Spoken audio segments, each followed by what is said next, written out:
Hello పిల్లలు, welcome to my YouTube channel kids tutorials. నీతి కథలు. తెలివిగల చేప. ఒక అడవిలో ఒక పెద్ద చెరువు ఉంది. దానిలో చాలా చేపలు ఎంతో కాలంగా నివాసం ఉంటున్నాయి. ఆ చెరువు అడవి లోపల ఎక్కడో ఉండటం వల్ల చేపలకు శత్రువులు లేకుండా హాయిగా ఉండేది. ఒకరోజు ఆ అడవి మీదుగా ఎగురుతున్న కొంగకి ఆ చెరువు కనిపించింది. ఇంత పెద్ద చెరువుని చూడకుండా ఇంతకాలం ఎలా ఉన్నానా అని అనుకుని ఆశ్చర్యపోతూ ఆ చెరువు గట్టుపైన వాలింది. దానికి చెరువులో చాలా చేపలు కనిపించాయి.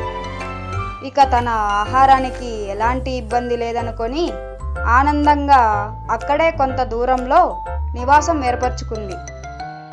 ప్రతిరోజు 3 పూట్ల హాయిగా చేపలను తింటూ కాలం గడుపుతుంది. ఈలోగా చేపలు కంగారు పడటం ప్రారంభించాయి. ప్రతిరోజు తమలో కొంతమంది కొంగకి బలైపోవడం చేపలకి భయం కలిగించింది. ఇలా అయితే కొన్ని రోజులకి తామెవ్వరము మిగలమని తెలుసుకొని ఒక రాత్రి చేపలన్నీ కలిసి కొంగ బారి నుండి రక్షించుకునే ఉపాయం ఆలోచించసాగాయి. ఒక చేప పిల్ల నాకొక ఉపాయం తట్టింది, కానీ దానికి మీ అందరి సహకారం కావాలి అని చెప్పింది. ఏమిటది అని మిగతా చేపలు అడిగాయి. చేప పిల్ల తన ఉపాయాన్ని వాటికి చెప్పింది. ఆ మరుసటి రోజు ఉదయాన్నే చేపల్ని తినటానికి కొంగ చెరువు వద్దకు వచ్చింది.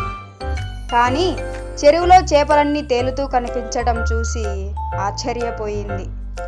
చూస్తుంటే ఈ చేపలన్నీ చచ్చినట్టున్నాయి, ఏమై ఉంటుందో అని ఆలోచించసాగింది కొంగ. ఇంతలో ఒక చేప నీరసంగా పడుతూ లేస్తూ కనిపించింది.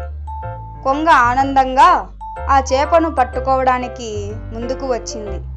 కానీ ఆ చేప కొంగతో నీకు బతకాలని ఉంటే నా మాట విను అన్నది. కొంగ ఆగి ఏమిటో చెప్పు అన్నది. నిన్న రాత్రి ఒక నాగుపాము చెరువు దగ్గరకు వచ్చి నీళ్లు తాగబోయింది. ఈలోగా ఒక పెద్ద చేప దానిని కొరికింది. దాంతో కోపం వచ్చిన పాము చెరువులో విషాన్ని కక్కి వెళ్ళిపోయింది. దాంతో చెరువులో నీళ్ళన్నీ విషమయం అయిపోయాయి. అందుకే చేపలన్నీ చచ్చి తేలుతున్నాయి. నేను కూడా ఇంకో క్షణంలో చావబోతున్నాను. నన్ను తింటే నువ్వు కూడా చనిపోతావు, జాగ్రత్త అని చెప్పింది. దాంతో భయపడ్డ కొంగ ఇక ఆ చెరువులో తనకి ఆహారం దొరకదని తెలుసుకొని మరొక చెరువును వెతుక్కుంటూ వెళ్ళిపోయింది. చేప పిల్ల పాచిక పారినందుకు చేపలన్నీ ఎంతో సంతోషించాయి. Thanks for watching the video. Like, share and subscribe to my YouTube channel Kids Tutorials.